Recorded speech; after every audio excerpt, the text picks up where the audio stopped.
Good evening. Thank you for coming out. We thought we would be alone here, so we're so glad to see you at our first budget hearing, even though we had one scheduled before, but it got snowed out. So we're glad that you've come to our second budget hearing. Before we start, since we're in Dr. Duke's house and new configuration since I've been here, I thought it'd be nice if she could welcome us, Dr. Dukes from the Community College. Give her a round of applause.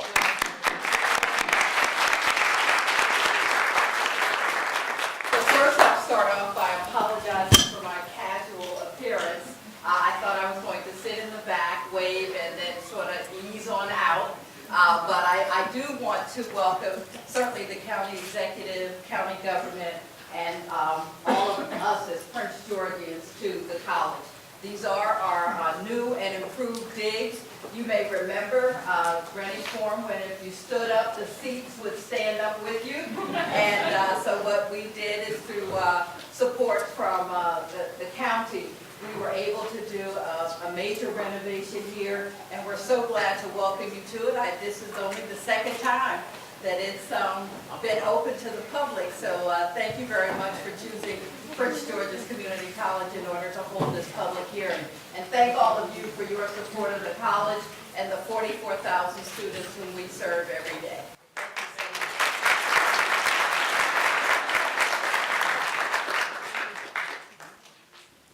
Thank you, Dr. Dukes, and thank you for the fine work you're doing at the community college in these fiscal hard times. And all of our students are coming to the community college, and they're doing a great job of educating them, and our middle college. So some of our young people in our high schools. So she's doing a great job. Thank you for coming out this evening. This is your opportunity to give us your comments on the 2016 budget. Our fiscal year ends on June 30th. 2015, and so tonight's hearing is about the new budget going forward. Let me say a few things before we start off. It really is going to be your talking and us listening, and this will go into our decisions about what the budget looks for the coming year. You know, we've come off 4 years of great improvements in Prince George's County. I won't go into the numerous projects that are coming on board, but we've come a long way in the last 4 years. In the next 4 years, we're going to build upon the success that we've had. But much like the austerity of the first 4 years, the next 4 years are going to be as trying. And this budget in particular is a really trying one. Right now, I think we're estimated about a budget deficit of about $117 million for fiscal year 2016. In fiscal year 2015, our current fiscal year, we're looking at a budget gap of what? $46 or $47 million. None of that takes into consideration that we're getting cut at the state in the first glance at the governor's budget. We were pleased to have the $30 million that we need to move forward building the new regional medical center, but yes. Very happy. We were not pleased that $15 million in operating funds for that hospital were not included in the budget.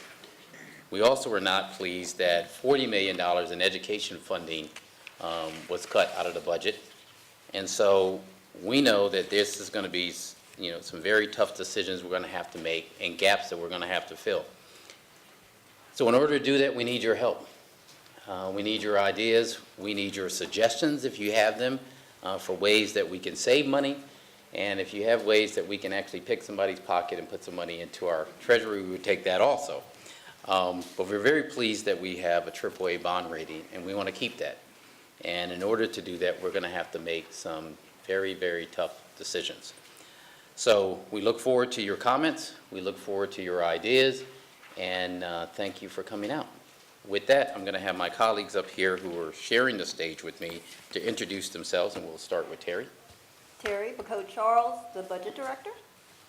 And Janice Marcellus, the Administrative Assistant to Terry in the Office of Management and Budget. And I think, yes. And Janice is going to give us directions. Yep. Before I call the first speaker, I'd like to go over tonight's rules. First, I'd like to ask everyone to put their cell phones on vibrate during tonight's hearing. In order to provide everyone the opportunity to present testimony this evening, a time limit of 3 minutes will be imposed. I will have a timer set for 3 minutes. When there's 30 seconds left, I will hold a sign up reflecting 30 seconds. Once the time has expired, an alarm will resound. Please be considerate of others and wrap up your comments at that time. Thank you, and our first speaker is Hold on. I'm sorry. If we do, one thing we always do, and I was remiss in doing this, we have some of the finest workers in Prince George's County who direct our departments that are here.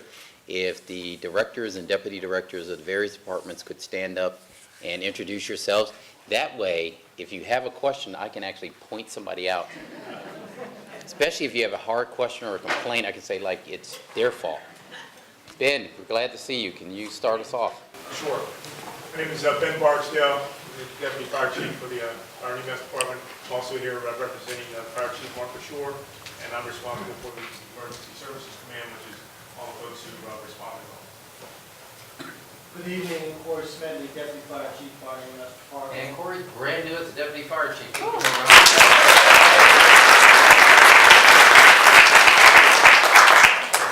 My responsibility falls on the Administrative Services Command, which encompasses the Training Academy, our supply, fiscal affairs, human resources, and our CI3 projects, building and maintaining fire. Good evening, Bernard Wright, Director for Information Technology. Good evening, I'm Barry Stanton, Deputy Chief Administrative Officer for Public Safety for Prince George's County. Good evening, everybody. Adam Ortiz with your Department of the Environment. Thomas Himmler, Deputy Chief Administrative Officer for the County Executive. Hi, I'm Mary Lynn McDonough. I'm the Director of the Department of Corrections. Gary? Jason? Jason Williams, Vice President of the Economic Development Corporation. Gloria? Gloria Brown, Director of the Department of Social Services. Good evening, Teresa Grant, Acting Director for the Department of Family Services. Hello, Dave Iannucci, Assistant Deputy Chief Administrative Officer for Economic Development. Good evening, Gary Cunningham, representing the Department of Permitting Inspections and Enforcement.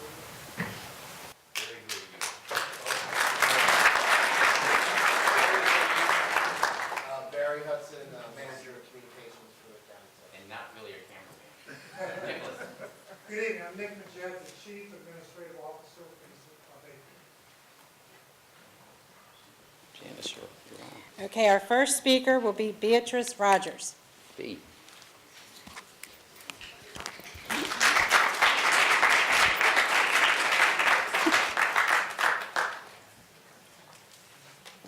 Before I begin, Mr. Baker, we feel your pain, although I don't know that we're going to be able to provide you with any assistance because we're going to be asking for some instead. For the record, my name is Bea Rogers. I live at 7108 Aura Glen Court in Greenbelt, Maryland. And I'm speaking tonight on behalf of 21 provider agents, members of the Provider Council in Prince George's County. Representatives of this group met with your staff earlier last month, and some of my colleagues are here today to show their support for our need for assistance. Our agencies provide services for over 2,500 individuals with developmental disabilities throughout the county. They are all residents of this county. Collectively, we employ more than 1,500 individuals. Over 80% of our workforce lives in the county. And in fiscal year 2014, we brought in over $70 million in state and federal money to the county, much of which had to help the economy of this county. We're here about the minimum wage. As you know, the county minimum wage is even higher than the state minimum wage. We don't consider our direct support professionals minimum wage employees. The kinds of training that they are required to undergo and the care that they provide to some of our most vulnerable individuals is not the kind of thing, the kind of work that they can do without this training, and they deserve a living wage, not a minimum wage. We're in a position where not only did the former governor cut back what we thought we had in terms of a rate increase, the budget which the current governor recently proposed made another cut to the wages So the information that we shared with Mr. Himmler and Betty just 10 days ago is no longer relevant. What we thought we had then was a serious problem. We now think we have a crisis in terms of even being able to meet the basic minimum wage, let alone keep our staff where they need to be to provide the quality services to the people that we serve on a day-to-day basis. As you know, you increased the county increased the minimum wage, not you, in order to keep pace with Montgomery and the District of Columbia. Those two jurisdictions provide a higher minimum wage for agencies like ours, and Montgomery County provides over a $9 million supplement to our population. Our issue is simple, yet it's very complex. We need more. 30 seconds. Our request is for a large amount of $2.9 million. That would be $1 for the amount over what we're going to get from the state. We know you're experiencing a difficult situation. We are too, and we need your help. We need it now. In summary, we're most willing to work with your staff and to discuss this in detail. Obviously, we can't handle this in 3 minutes. I certainly would be, how can I say this? I'm dating myself, but I need to tell you this. There was a time when Prince George's County provided a supplement. I know because I administered it when I worked for Mr. Glendenning. In addition, there was also a time when state law required every jurisdiction to provide a 25% match for all of the day programs. So we're not asking for something new. We're asking for you to be partners with us in an area which we think is vital to the future of our citizens. Thank you.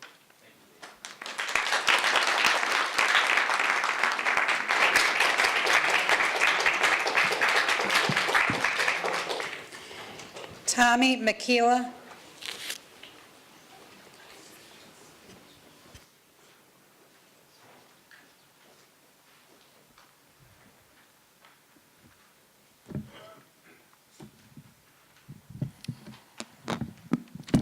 Good evening. My name is Tommy Makula. I am a resident of Accokeek.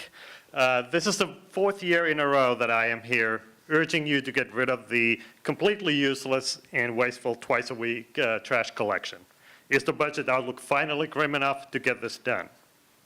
If this is how long it takes to get a simple budget cut happen, now I know why you wanted a 3rd term. My second item concerns the school budget. Now that you effectively control the school system and Dr. Maxwell reports to you, I feel this is an appropriate forum to voice my concerns. From the county budget perspective, I urge you to continue your strong commitment to school funding. I thank for the past support. But as you mentioned, the governor's budget proposal includes a significant cut in our school funding. According to you and the Washington Post, the cut would amount to approximately $40 million for Prince George's County schools. As a PTA activist, I am participating in advocacy efforts to fight these cuts, but it is likely we will see some funding reductions. So the logical question is, if we have less money, is there something we want to do less of? And, lucky for us, there actually is. We should do less standardized testing. A couple of years ago, I counted that my then 5th graders spent at least 27 days during the school year taking various standardized tests. Now even President Obama and Education Secretary Duncan have joined the chorus of critics, saying that we have gone way overboard with this testing craze. I would also like to know that many of these tests are not mandated by federal or state government, as is often given as an excuse. Many of these tests the school system has implemented on its own, and needless to say, all this testing is expensive. Thus, I urge you to push your school CEO to seek ways to reduce the number of tests given at our schools. The financial savings could then be used for other priorities. Let's dedicate more of our funds to our children and their classrooms, not the testing companies. Thank you for your time.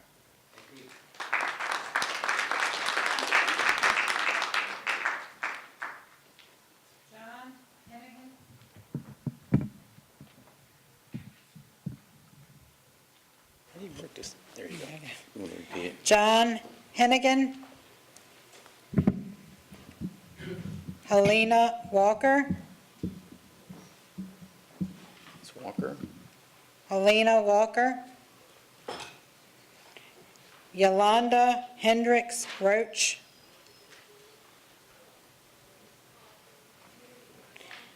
Yolanda Hendricks Roach.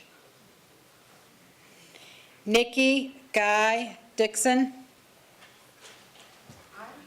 Okay. We have a taker. Come on down. That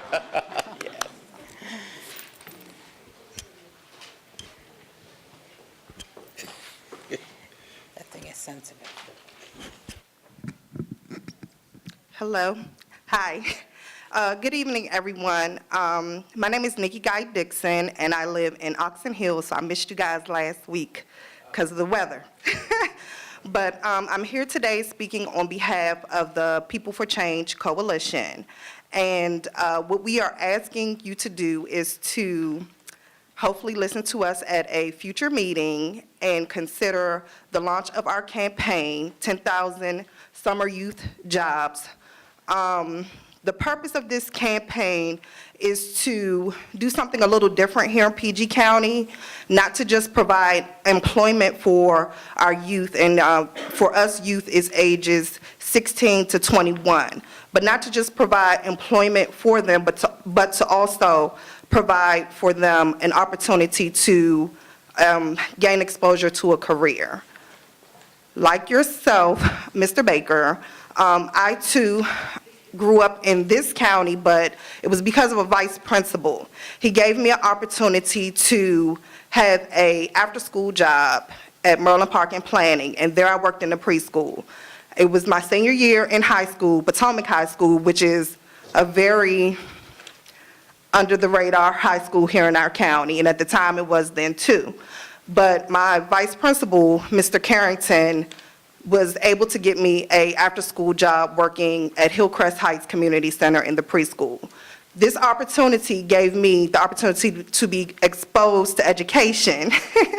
I'm a little nervous right now, everybody, so bear with me. But that opportunity led me on to a lifelong career path where I, in turn, ended up teaching at Sugar Middle School before it closed down, straight out of college. And I also taught at Forestville Military Academy for many years, where in turn I was there, really, I hate to say everything. I did most of the clubs, yearbook, SGA. I also was the class of 2007 senior class sponsor, and I still keep in touch with many of my students on Facebook.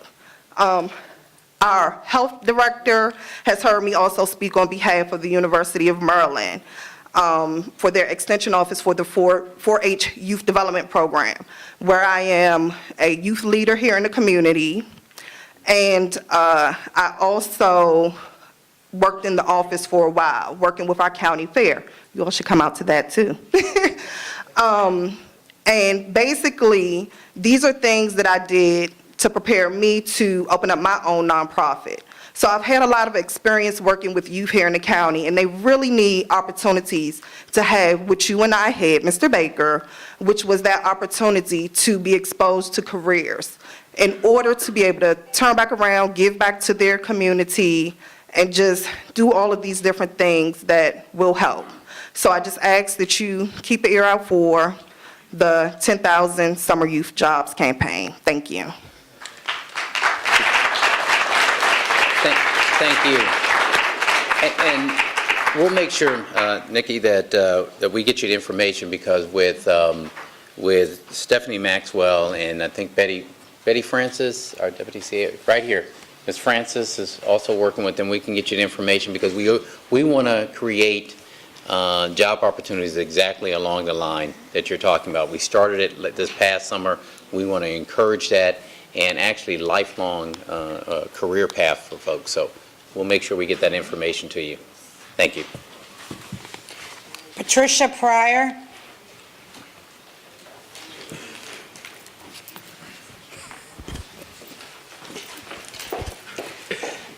Thank you, Ms. Pryor.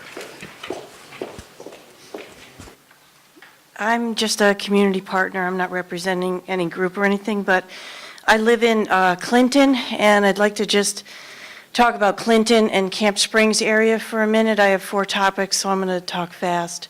I'd like to see an incentive for dilapidated properties. We have a lot of abandoned and vacant houses that are not selling for years and years. Renters leave junk in the yards, and the neighborhoods just look very run down, so houses don't sell.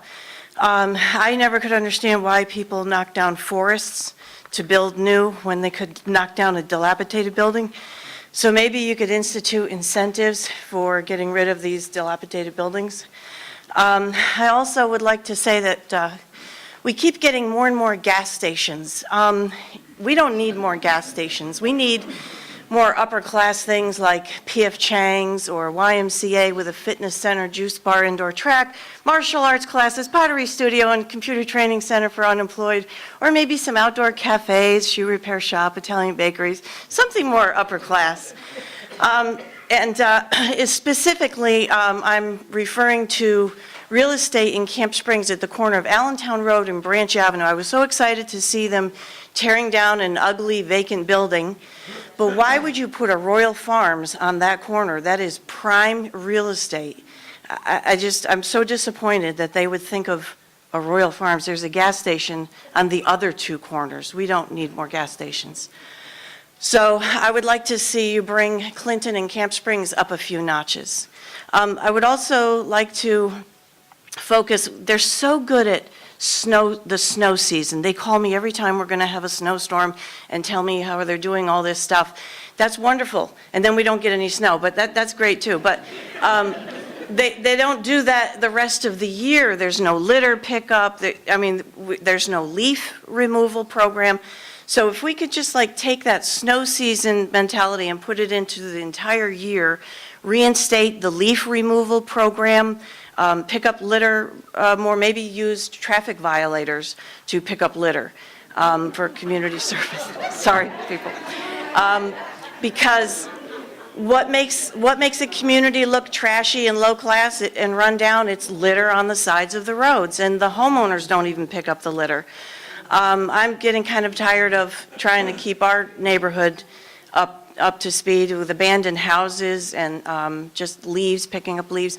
The leaf removal program, I would like to see that come back because the yard waste paper bags are very expensive and they add up quickly, and most of us can't afford lawn care removal.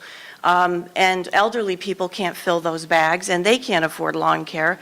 So if we could just get that program back, we'd rake our leaves to the curb, have the county come and get them, that would be awesome. Thank you so much.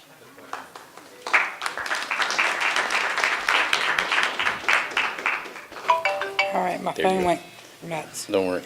Don't worry this. So on the litter, which is there a road in particular you're talking about where you see a lot of the litter? Well, all the highways, and I've called about it, and they'll say oh, that's a state road, and it's not, Is there one in particular that you can think of? Because I actually asked this question to DPW today, and, is there a particular road that you can just think of at the top of your head? It doesn't, Well, I travel mostly on Dangerfield Road. That's one, but Route 5, I guess, is not a county highway. It would be state, I guess. No, that's fine. But the major roads, Route 5, Route 5. yeah. And on your leaf pickup, so would you be willing to have return of leaf pickup, but 1 day a week on trash? Oh, well, I don't know if you can afford to do it 1 day a week, but we used to just rake our leaves to the curb, and then they would come around Right. maybe. So that was a leaf pickup. I think we cut it out because of budget reasons.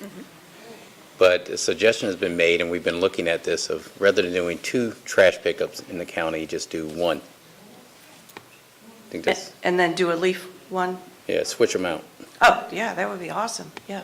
Thank you. Because then the vacant houses that are for sale, we could go rake for the neighbors and get the leaves cleaned up for them too, because nobody's taking care of the vacant houses. So David Iannucci's right over there, and Gary Cunningham, they would love to talk to you about all of these issues, right? I There you know go. these guys. I know They these love guys. you. I see them at all the Yes. meetings. Yep, so they're going to take down your information. We're going to thank you.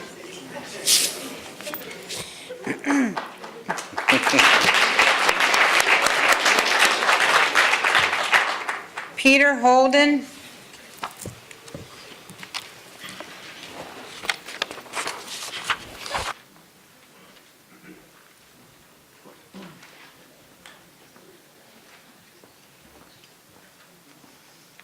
Hello. Good evening. Thanks for having us here tonight and having comments from our illustrious crowd here. I'm going to be very brief and tell you, number one, two comments. First of all, as I said, thank you for taking comments tonight. And as far as my agency goes, on behalf of everyone at New Horizons, we want to say that we have some issues with the fiscal 16 budget, some things we'd like you to consider, as was spoken about by Mrs. Rogers, I'm sorry. I'm thinking of the great actress because Dee is such a great actress. Reminds me of B. Rogers. Never mind. Anyway, the concerns that we have that were reflected, our agency totally supports and have a letter of support to go with the documents.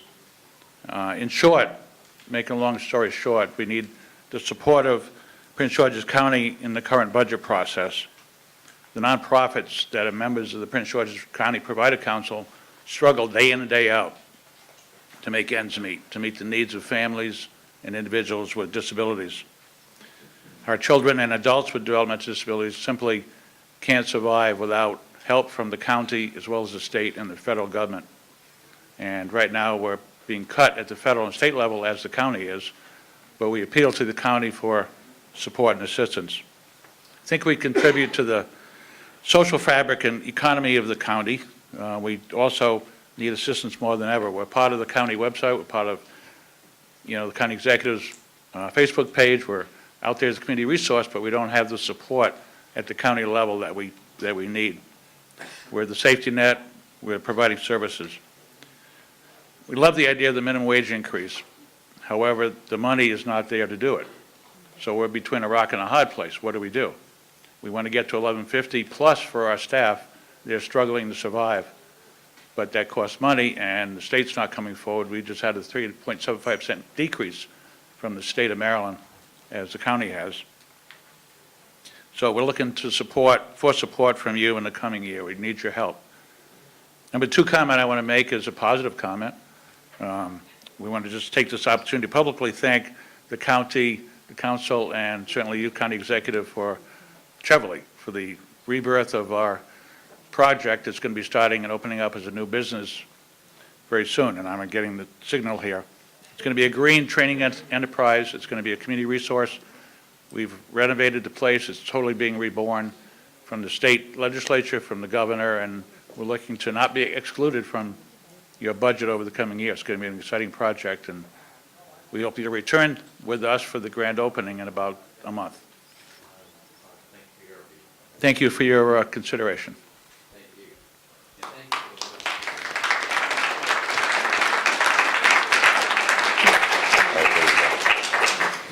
Toya Powell. Ms. Powell?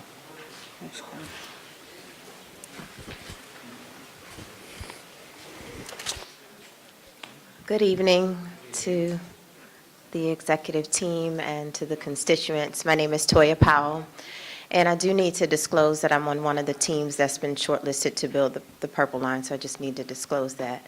But my question is actually with respect to accelerators and incubators in the county and the need to help the businesses in the county to grow, to be successful and scalable over time.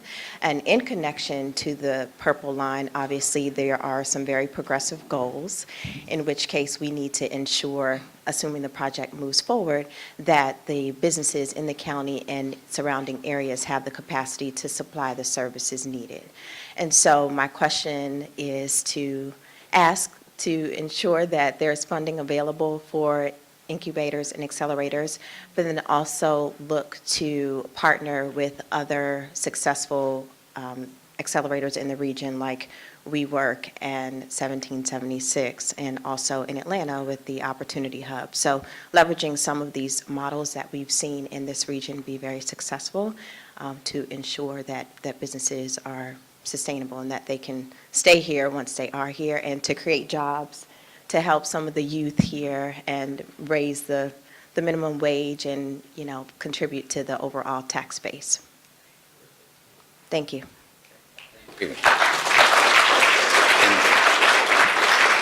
I would just add, Ms. Powell, that we certainly support the Purple Line, and have let the governor and the legislative body know that this is not just about getting people back and forth, but a job creator. And we certainly, like your ideas. And in fact, I saw David over here. He's really excited. Somebody's talked about Purple Line, so he's checked that off his list. So he wants to talk to you about that. And we hope that you will also contact the governor's office and tell them how important this project is to jobs and creation in the county. Thank you. Ken Bryson.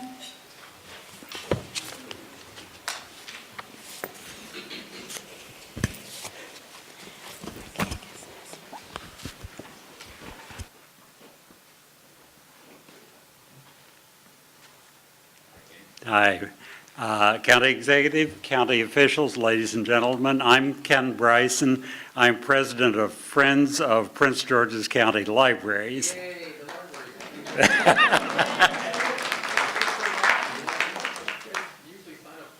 Well, let me begin my testimony, County Executive, by thanking you for your support for the libraries of the county.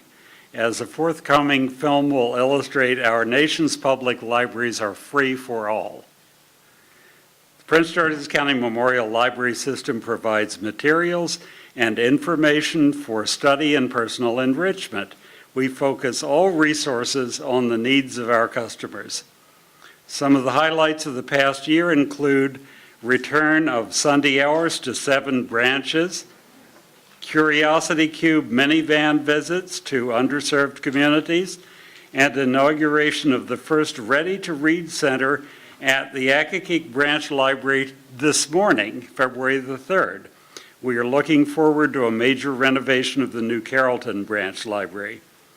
The 19 branches of the library system offer programs suited to the needs of their customers.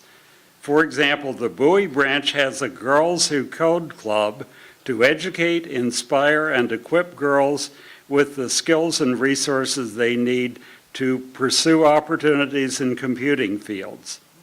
The Accokeek branch will offer 3 Future Makers STEM summer workshops with grant funding from County Council member Mel Franklin. Library resources are more than books. Several online options are available too. Treehouse is a free online learning source to help library patrons who are tuning up skills they need to pursue a new job in the coming year. A testing and education reference center serves the needs of those who are advancing their education. Over 300 tests and courses and a scholarship search feature are available for patrons to use either in the library or at home. Kathleen Tees, Chief Executive Office of the Prince George's County Library System, has submitted a 2016 budget to the County Executive with flat funding compared to fiscal year 2015. While the level of services provided by the 19 branches of the library system continue to increase, we recognize the realities of the state and county financial situation. Thank you again, County Executive Baker, for your continuing support of our libraries.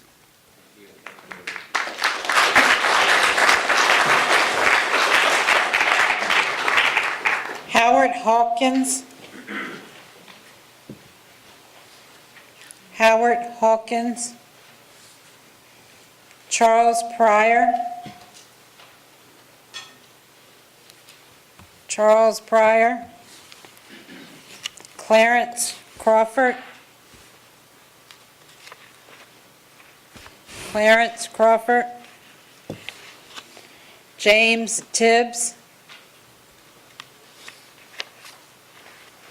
James Tibbs.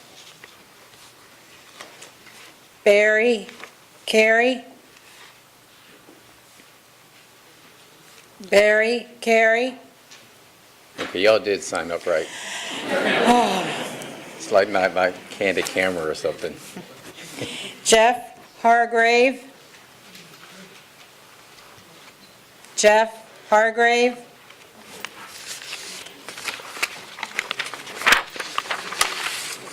Cedric Barry. Yay. Nope. Nope.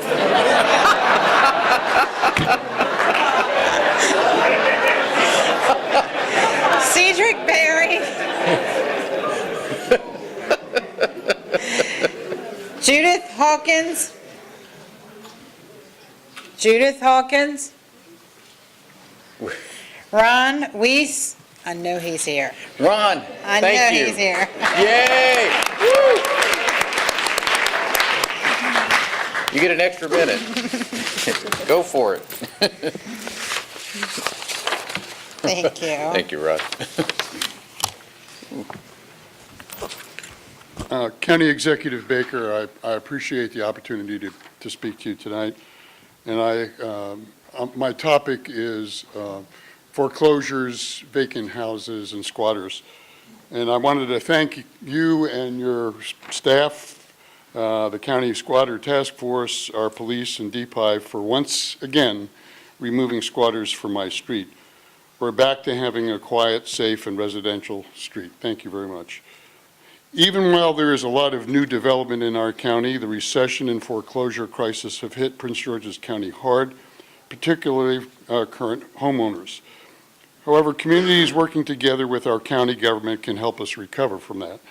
First, I think the county needs to focus significantly more resources on this issue in the near term. Much of the recovery burden falls on the shoulders of our dedicated code enforcers and police, but their numbers are too few for the magnitude of the problem, especially when a vacant home, such as the one near me, can attract multiple groups of squatters. Our county has about 330,000 housing units, 26,000 foreclosures, and 3,500 vacant homes. On the other hand, the code enforcement staff has something like 50 to 60 code enforcers, with about 10 of those positions vacant. They are overwhelmed, underpaid, and underappreciated by many of us residents. As a result, after a new code enforcement officer is trained, they find the $29,000 we pay them means they need a second job to make ends meet. They soon see that our neighboring counties pay significantly more for the same job, and they jump at the chance to improve their quality of life. It's clear to me that we need more of them and that we need to pay them more. Second, communities can help as well. We can work with our government counterparts to develop a recovery strategy. We can participate in a two-way sharing of home conditions and ownership information with DPI and better emulate the community-oriented relationship we have with our police. We can help identify the worst cases and monitor the situation for DPI. I believe it will take our communities working together with our county government to solve this problem. If we do this and continue to improve our schools, we will all thrive. Thank you. Thank you. Ron, let me thank you for your work and with DPI and work with the county. And also, Hytham didn't ask you to come down here and speak, right, to get him more people. He probably did. Who we got next? Kevin Richardson. All right.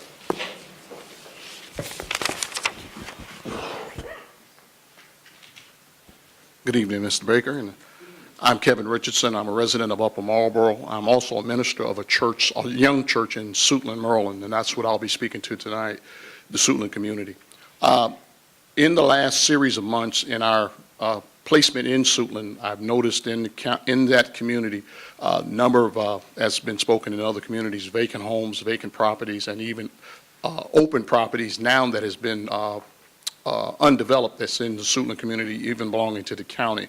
My hope is, and I've talked with several members of the various associations in the Suitland community about the concerns of the community in Suitland, the crime that has now gone down, thriving redevelopment that has taken place in Suitland. Many who go through there can see it. However, there are areas that of concern that I'd just like to just throw out in hopes that for the Suitland community, when the objective is to continue the redevelopment in the county, in that particular part of the community, that more would be given to more sustainable housing. Coincidentally, in most communities, there are a lot of apartment complexes. However, that brings more transitory residents as opposed to permanent residents that more single-family homes usually brings. And the hope is that in that consideration, housing development would be brought in because there are older residents that do live there, but due to the new development that's happening, it gives a place where young, thriving residents can come into that part of the county and that part of the community and contribute to the economic impact thereof. That's all I have, sir. Thank you. I will say, Reverend Richardson, that Suitland is one of our hottest areas in the county. There's a commitment from this administration that we're going to focus on that and continue. We're starting to see, as you say, crime is down in that area. Our T&I area is working, and certainly looking at the vacant properties, it's one of our targeted areas that we're looking to make sure that we do something with those vacant properties. We're also working with developers in that area to bring it up. And you brought up a very good point, and I want you to know it's not gone unnoticed by us, sustainability of the housing in there. So certainly David Iannucci, and I know that Brad Fromm's here, and so they'll love to talk to you about that, but we're moving ahead. So thank you for your work. Daniel Cullen. Daniel Cullen. Michael Akatman. Michael, come on down, Michael.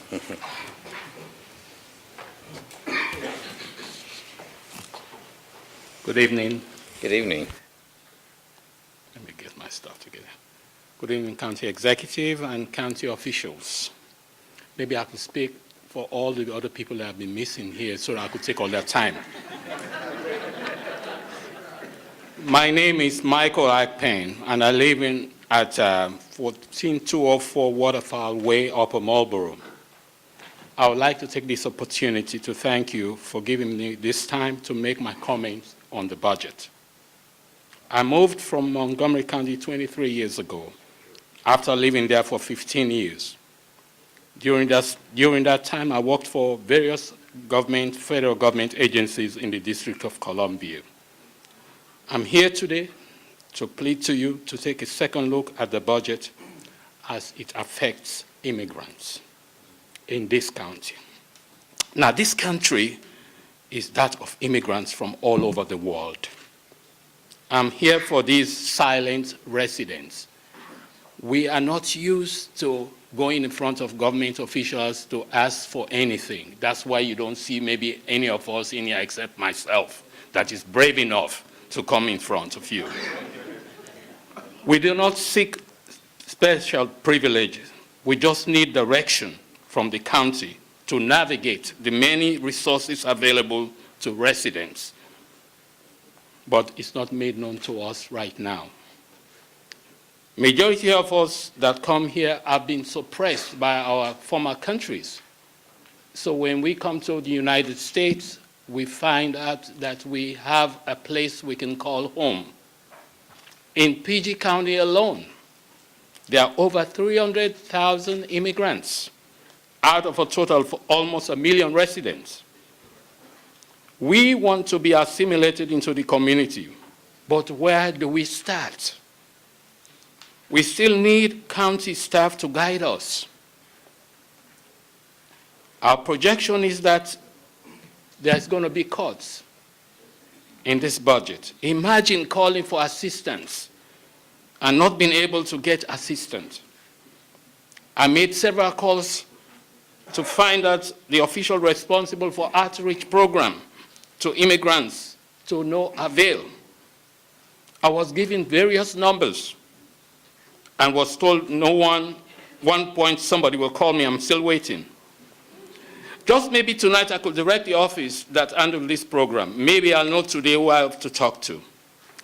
Montgomery County has programs for its immigrants, But for the 30-plus African countries represented in this county and Asians, I don't know who we have to talk to. Funding of the Office of Community Relations is whichever office that can be outreach should be retained, especially for all of us, our old and non-speaking immigrants. Our diversity is our strength. This is my Prince George's County. I thank you for the time and your consideration. Thank you. Michael, if I could ask you a question. I could just ask you a question. Sorry. Yes. A couple of questions real quick. One is, first, I just wanted to let you know that we do have a New American Task Force that actually is addressing the very issues that you raise, both in terms of New Americans from Africa and Latin America and throughout Asia in the county. And one of the things we want to make sure, I don't know if Glenda Wilson or somebody from the staff is here, if we can direct them to someone. So that's one where we want to make sure as we look at the rich diversity of the county, as you stated, is very important. The other is, you made the statement that the new immigrants really don't know what to do or where to go. I mean, what do you mean by that in particular? What? Well, just an example. I made a call about a couple of years ago and wanted to meet because I spoke with somebody in the outreach program in Montgomery County, and they told me to call somebody in the county here. I called the person. He was not available, but they told me when he comes, they'll give the message, and twice I did that, and I've never received a call. Okay. Well, do this for me. If Yes, you sir. can, Glenda, can we have somebody talk to this young man and get the name of that person? I'm not going to give you. I'm not going to shout him I will out here. give you that name Give later. that name. And we'll make sure you know. We'll, No, I won't give the name now, but I know the name. we got the speakerphone. Yes, sir. So we're going to make sure. Yes. Thank you. Thank you very much. Thank you.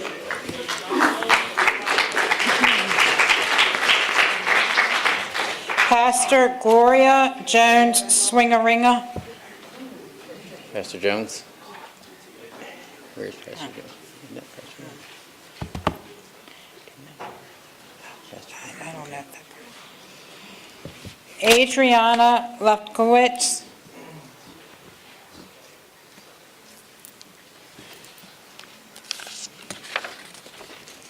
Sydney Daggle. Sydney, come on down.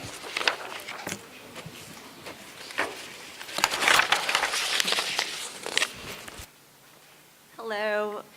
Good evening. Thanks for having me. My name's Sydney Daigle, and I'm here on behalf of the Prince George's County Food Equity Council, which is the food policy council for Prince George's County, Maryland. Unfortunately, I did not. I didn't bring you water either, so I hope everyone can hear me, but man, my throat's dry. So I'm here to respectfully request on behalf of the Food Equity Council that you, County Executive Baker, reinstate promised funding to the SNAP to Health program in your 2016 fiscal year budget.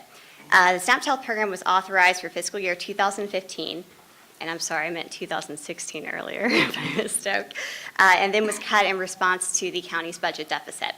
It would provide $100,000 in grant funds over 3 years to fund SNAP and EBT acceptance at local farmers markets. SNAP and EBT acceptance programs at farmers markets extends both residents' food budgets and supports the bottom line of farmers. We know in Prince George's County that the need for additional food assistance has not diminished.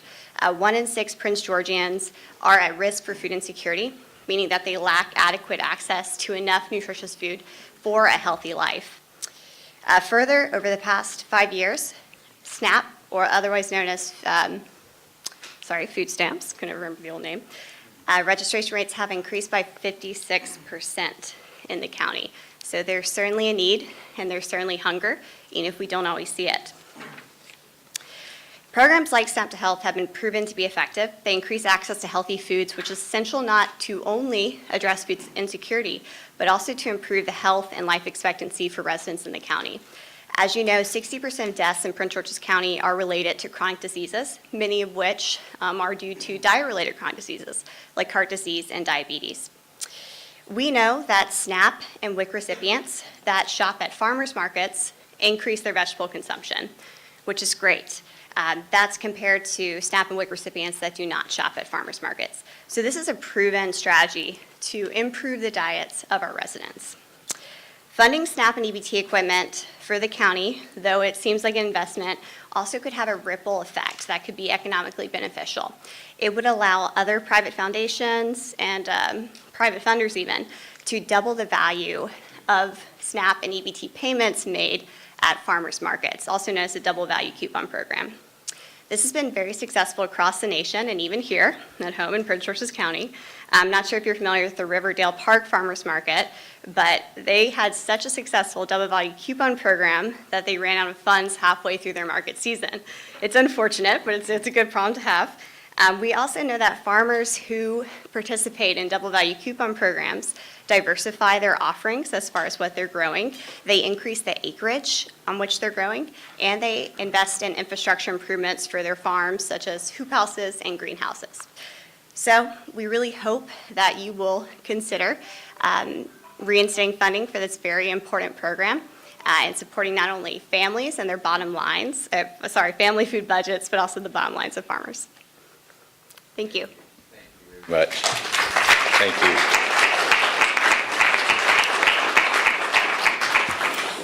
Ella Rose Preston. President accounted for. Come on down. You're the next contestant.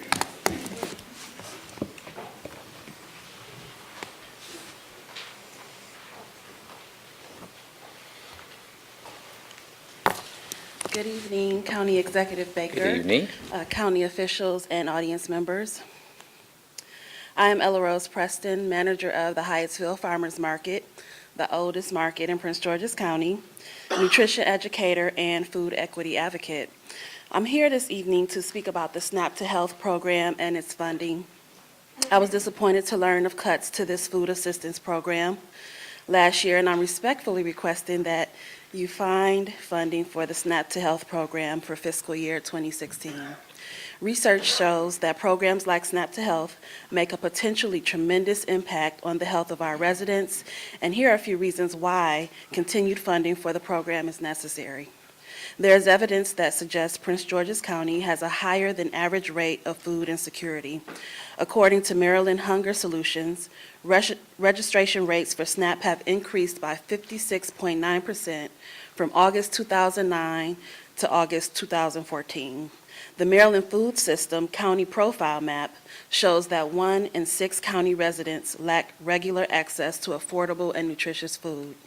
SNAP to Health increases access to healthy foods, which is essential for improving the health and life expectancy of residents in this county. As a farmers market manager, I get to see firsthand how important the SNAP program is to our market goers. Having SNAP accepted by the farmers at the Hyattsville market makes it more attractive and marketable to the local residents. It also has a positive impact on the local economy. Market clients receive help to consume more vegetables with more frequency, which in turn supports local farmers and businesses. It really is a win-win situation. Many of the municipalities across the United States, in Maryland and Prince George's County, have been designated as HEAL, meaning healthy eating, active living cities and towns. Hyattsville is one of them. One of the core goals of the HEAL initiative is access to affordable, nutritious food. SNAP to Health supports this goal and the quality of life for Prince George's County residents. Lastly, funding SNAP and EBT equipment and staffing for farmers markets opens up opportunities for additional foundation and private funding to match the value of the participants' SNAP benefits. I'm talking about the double value coupon program. With that, SNAP benefits are matched at farmers markets, and this is already a successful program, as Ms. Daigle mentioned before with Riverdale Market. Not only do the SNAP participants benefit from the program, farmers benefit as well with increases in production and a more diversified offering. The City of Hyattsville is planning to provide matching funds for the 2015 Hyattsville Farmers Market. In a time where many suffer from chronic disease due in part to the lack of food security, it is essential to have programs like SNAP funded and in place to elevate our level of wellness and quality of life. As a nutrition educator, it is my belief that nutritious and quality food is medicine. I implore you to fund the FY 2016 SNAP to Health program and be part of the medicine that heals the Prince George's County residents. Thank you for your listening and thoughtful consideration. Thank you. Very good.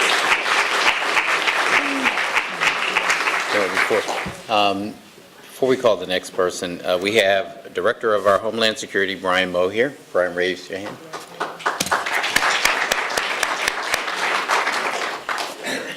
Keith Battle. I have no idea what I was signing up for. So let me say, after being a rambunctious 18-year-old student at this school, it's good to hear my name mentioned on this campus, and I'm not in trouble.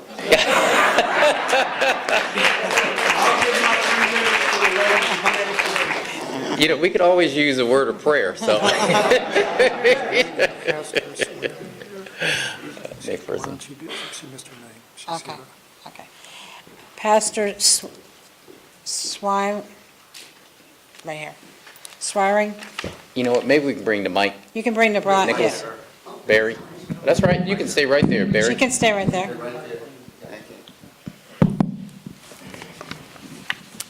Good evening, everyone. Good evening. And I apologize for not recognizing my own name. That happens sometimes. My name is Pastor Gloria Jones Swearinga. I'm a resident of Fort Washington, Maryland. And I have found this evening extremely uplifting and educational. And I guess it boils down to what the county executive said in the beginning, is that Prince George County has come a very long way. And I believe that because of the enthusiasm and creative energy that exists in this county, the best is yet to come. And since we're surrounded by so much creative energy and so much enthusiastic creativity, I'm going to ask a question. Because for those of us who are print disabled, my passion is access, to do with the Americans with Disabilities Act. And I have a question to ask with regard to our libraries. I am dying for the day when the software that makes computers accessible is in my library, which is Accokeek. I'm just wondering how far we've come, how many libraries can offer that, and when I can cart myself, you know, I know that some of the libraries have them, but Metro Access is extraordinarily expensive. And those of us who live on a fixed income, we don't have any difficulty being cheap. So I'm interested in going to my own local library, which is right down the street from my house in Accokeek. And that's my question for tonight, and I'll bet you somebody can tell me all about that. Thank you very much. Thank you. Thank you, Pastor. We will certainly find that out and let you know. I think someone, Betty, we can direct someone around here that can tell us, and we will do that. Thank you. Christine Ozzie. Christine Ozzie. Raymond Colbert.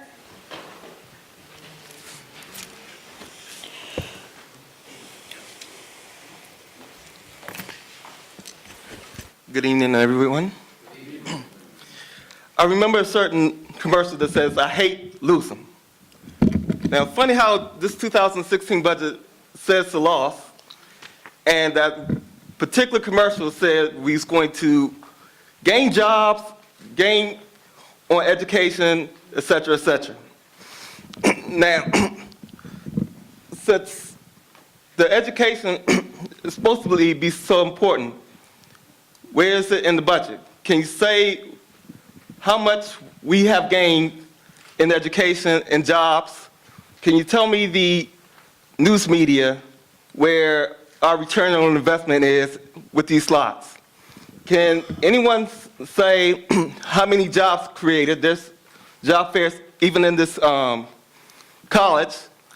Is there 1, 2 extra employees coming to here, or is there 30? So I'm going to officially lay out a gauntlet.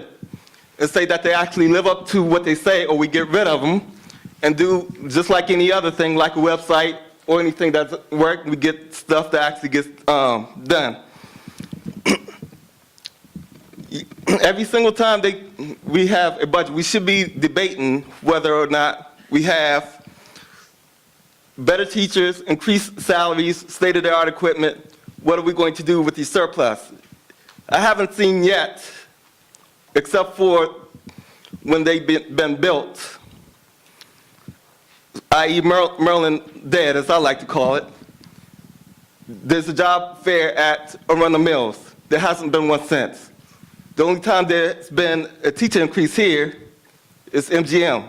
So I'm going to call out, say that they either live up to what they say or we get rid of them for something that works. Now, supposedly they're supposed to be audited, so there should be either a line item in the budget or a note to the financial statements that says we should have so much more money because of the slots. So where's that line item? Either in state or federal, state or local. Can you say who ran on the success of the slots, either state or local? These, where have the success, what model have we used in success for the slots? Was it Nevada, or are we saying with our vote that the only thing that we're really serious is that we don't want to go to Atlantic City or Las Vegas? Thank you.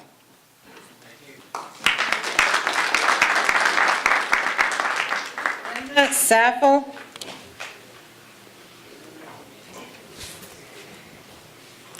Good evening, County Executive Baker. Good evening, my neighbors, and I want to thank everyone here for being compassionate and kind folks, because we love animals. I have 3 concerns about animal control, though, in Prince George's County, particularly jobs, policies, and waste of resources. And they're really questions. My first question is, what happened to the initiative to convert all of the personal services contract positions that have been renewed year after year to county salaried jobs so that people can legally get health care benefits, for example? Why is it tolerated that a county agency can keep people in a kind of indentured servitude while top management makes over $130,000 every year? What's been done to stop commercial trapping companies from bringing cats to Upper Marlboro to be destroyed? There is no nuisance wildlife control license for cats. But how many taxpayer dollars are subsidizing businesses that are neither county-based nor legal in their operations? And lastly, we heard for years that the shelter building in Forestville was an obstacle to community programs for animal care and control. In 2009, at a cost of around $15 million, the county opened a state-of-the-art kennel facility in Upper Marlboro. Why is it that 5 years later, there are still no community programs and the killing continues? Each year that $3 million is allocated to this program, it is being wasted. Thank you.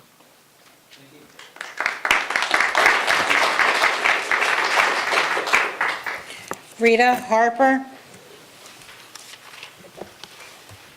Rita Harper. Barry Abrams.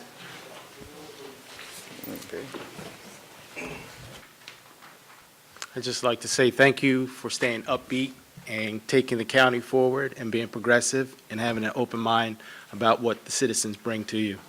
I just have 2 questions.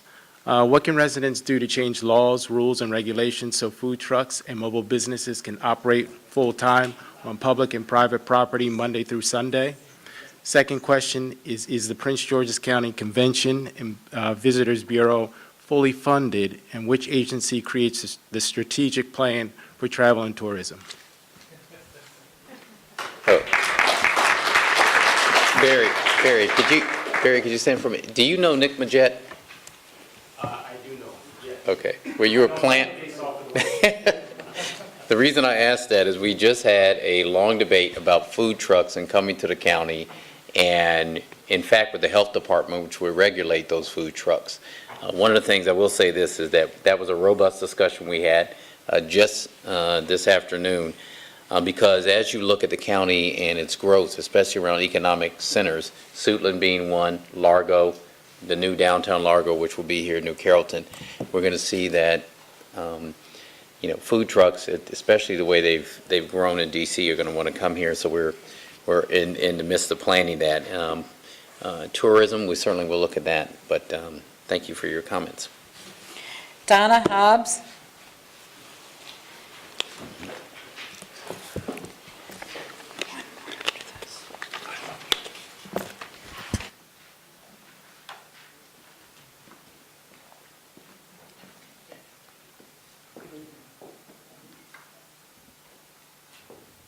My name is Donna Hobbs. I am proud to say I'm a foster parent of 3 young men with developmental disabilities and have been for 35 years. My gentlemen go to a New Horizons, which is a agency that provides care for people with disabilities and jobs and other services. And I am asking, would you please help fund the minimum wage for us? Most of our employees, you could never believe the work that they do day in and day out to care for our individuals. They're very, very dedicated, and the majority of our people work 2 and 3 jobs to be able to live and survive in the county. So that's what I'm asking. Would you please fund the new minimum wage so that our employees can also enjoy some of the benefits of the county? And thank you for Chevrolet. Thank you for your work on Chevrolet. Our last speaker of the evening will be Sandra Pruitt. Sandy Pruitt here.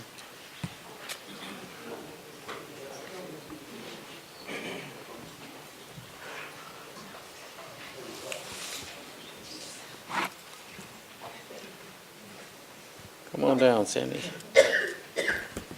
Good evening, County Executive Baker and your budget team. My name is Sandy Pruitt.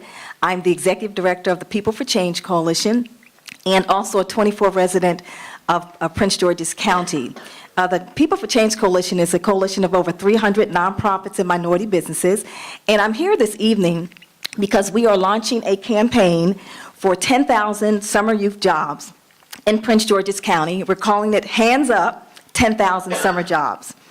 We have formed a planning team of nonprofits and businesses who work directly with youth and understand the importance of exposing them to highly skilled jobs. We are calling on the county executive, who is now entering his 2nd term, to make summer youth employment a top priority in the FY 2016 budget.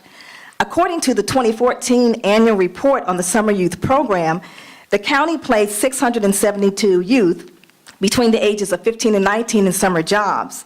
That is not enough. We have 34,000 students in high school enrolled in our high schools here in Prince George's County.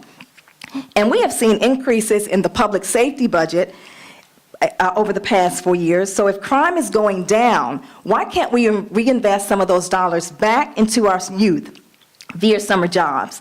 And this investment would expose our youth to different careers. It would provide leadership and entrepreneurship skills. And we don't call this exposure just placing them at an amusement park or at a fast food restaurant. We need to allow our youth to shadow entrepreneurs, engage in technology, health, criminal justice, construction, and real estate professions. And according to a recent article in the Baltimore Sun, written by the president of Morgan State University, what he stated was, we are seeing a widening gap of students who are likely to obtain a 4-year degree by age 25. And as the number of students on free and reduced lunch across the state of Maryland is increasing, this is directly tied to low income and educational attainment, which impacts the majority of our Black students. We cannot wait for this gap to widen. We must take steps now to not only highlight our success in some of the graduation rates, but we must also take advantage of the summertime to develop our youth. We look forward to meeting with the county executive to present our proposal for a summer youth development program for consideration in the county FY 2016 budget. And we also invite everyone here. We're hosting a town hall on February the 10th to engage parents, students, businesses, and nonprofits in the importance of the Summer Youth Program and to learn more about our campaign. Hands up, 10,000 summer youth jobs. Thank you. Good. All right. Thank you very much for everyone for coming out. That is our last speaker. Thank you, Sandy. And certainly we'll bring that up. Barry Stanton was listening with open ears, and we'll certainly talk about that. We are creating jobs. Our next public hearing on the budget will be on February 12th. That's the president's birthday. At 7 p.m. in Laurel. Do we know where in Laurel? High school. Laurel High School. So if you did not get a chance to speak tonight, we certainly will see you there. And please be safe going home. Thank you for coming out.